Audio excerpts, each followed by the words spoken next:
Hey guys, this is Strength Coach Freeman, and welcome back to another episode of Strength and Conditioning for eSport athletes.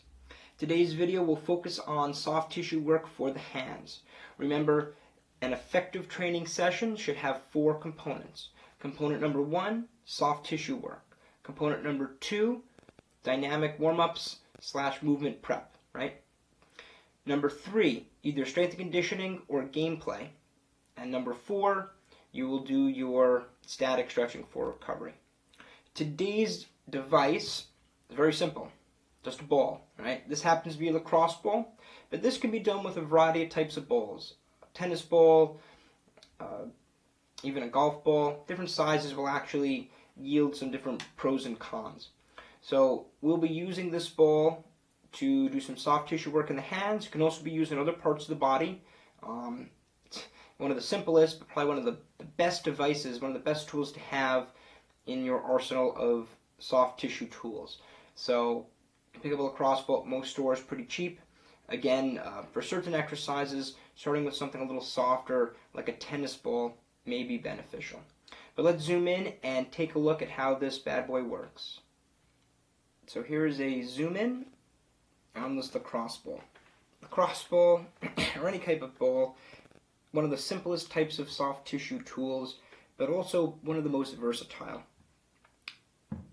Regardless of what kind of athlete you are, I think having a couple of tennis balls or lacrosse balls in your arsenal for soft tissue work is a must. This can be used for the hands, the feet, other parts of the body. It's great to put on the ground and then put your body on top to work in the different parts of the hip, along the quad, IT band, back. The versatility of this item is really beyond belief. So today we'll just work on the hands, but I hope to use this again in other videos for other parts of the body. So to get started, just kind of place your palm on the ball, apply some pressure, and slowly roll the hand. Start off nice and slow.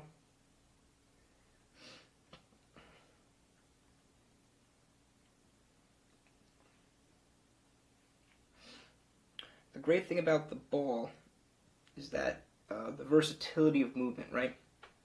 Some of the rollers I showed in previous videos, they're great. There's really only one plane of movement you can move, right? Just kind of forward and back. Maybe you can angle your hand.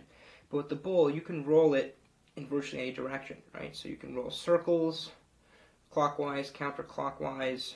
You can roll to the side of your hand. You can go back and forth across the hand. You can really kind of work in from a lot of different angles to find trigger points. So I found a good one right there. So let's apply pressure. I can gently kind of roll around the area a little bit too. Remember, 3 to 5 breaths for about at least 20 seconds. Is my recommendation for how to work out specific trigger points when you find them. And yeah, it's so simple, you know, just a basic lacrosse ball or tennis ball. You can find almost anywhere. But definitely one of my favorite tools. Golf balls can also work, and they're good because they're smaller. It just changes up how you'd use them a little bit, the angles you can get, how it can kind of press into the tissue. So I just like having a wide variety of different tools because they each have something fresh to offer.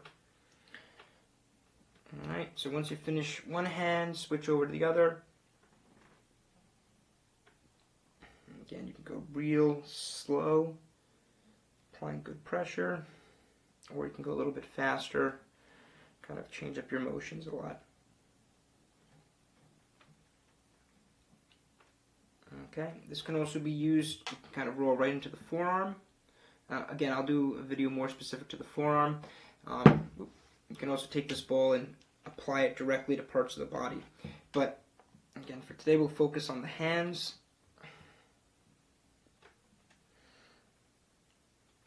Really a great tool to use. I really wouldn't.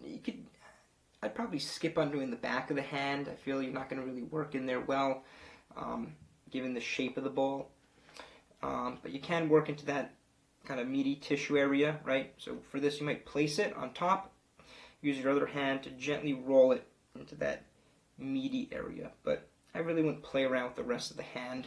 I think it's too heavy a tool to work into those really sensitive tissues.